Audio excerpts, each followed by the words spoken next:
উত্তরবঙ্গ থেকেই যেন ভোট প্রচার শুরু করলেন তৃণমূল যুবনেত্রী সায়নী ঘোষ। মঞ্চে উঠে গাইলেন জনপ্রিয় গান আর সমর্থকদের বললেন, বুদ্ধিমানদের জন্য ইশারাই যথেষ্ট, তাই আমাদের এবার ময়দানে নেমে পড়তে হবে। ভোটের আর 2 মাস বাকি।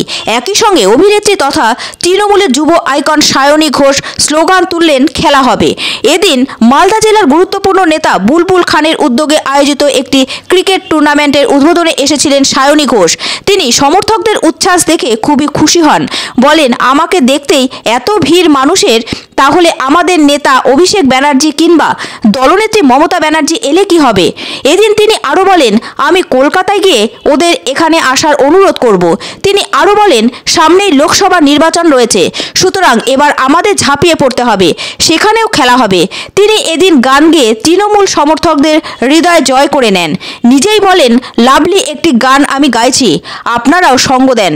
তারপর গাইতে শুরু করেন, দে দে পাল তুলে দে মাঝি হেলা করিস না, ছেড়ে দেন ও কায়া আমি যাব মদিনা। আর এই গান শুনেই মুগ্ধ হয়ে যান তৃণমূল সমর্থকরা। মালদা জেলার হরিশ্চন্দ্রপুর 2 নম্বর ব্লক সুলতাননগরে তৃণমূলের জেলা পরিষদ সদস্য বুলবুল খানের উদ্যোগে ক্রিকেট টুর্নামেন্টের আয়োজন করা হয়েছে। তারই উদ্বোধনে এসে গান গাইলেন তৃণমূলের যুব সভানেত্রী সায়নী ঘোষ। এদিনের এই উদ্বোধনী অনুষ্ঠানে উপস্থিত ছিলেন রাজ্যসভার সাংসদ মৌসম বেনজির নূর, রাজ্যের বন, ভূমি ও উদ্বাস্তু সেলের চেয়ারম্যান রঞ্জিত সরকার সহ একাধিক তৃণমূল নেতা নেত্রী। সবার সামনেই এদিন কার্যত ভোট প্রচারের প্রারম্ভ করলেন সায়নী ঘোষ। তিনি বুলবুল খানের জনপ্রিয়তা দেখে মুগ্ধ হন। বলেন, বলিউডে একজন কিং খান আছেন, বলিউডে একজন চুলবুল পান্ডে আছেন, কিন্তু সুলতাননগরে যে বুলবুল খান বলে একজন জনপ্রিয় নেতা আছেন তা আমি জানতাম না, আজ জানলাম।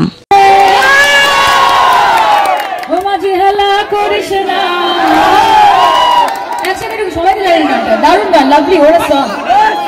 দে দে পাল তুলে দে মাঝি হেলা করিস না, পাল তুলে দে মাঝি হেলা করিস না, ছেড়ে দে নৌকায় আমি যাব মদিনা, ছেড়ে দে নৌকায় আমি যাব মদিনা।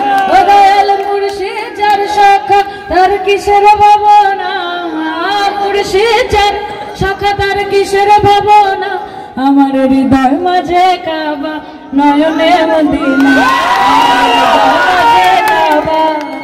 नयने मदीना। पर आप लोगों ने जो आज करते हैं उसको क्या बोलते हैं, जो टुपी ते लेकर स्वैग से करेंगे सबका स्वागत। সেটা আপনারা আজকে করেছেন। আমি যেটা বলছিলাম যে আমি জানতাম যে বলিউডে একজন কিং খান আছে এবং আরেকজন আছে চুলবুল পান্ডে, তাই তো, কিন্তু সুলতাননগরে যে একজন কিং খানের একজন বুলবুল খান রয়েছে সেটা আমার জানা ছিল না। আজকে আমি এখানে এসেছি, আমি মনে করি যে মেলা খেলা তো চলতেও থাকবে, কিন্তু কয়েকদিন পরে সবাইকে একসাথে মাঠে নামতে হবে। तो माथे नामार জন্য তৈরি তো? देखो भाई, समझदार के लिए इशारा काफी है। तो 2 महीना बाकी है, आगे जाके आग का दरिया है और डूब के जाना है और हमें लंबी लड़ाई में एक साथ शामिल होना पड़ेगा।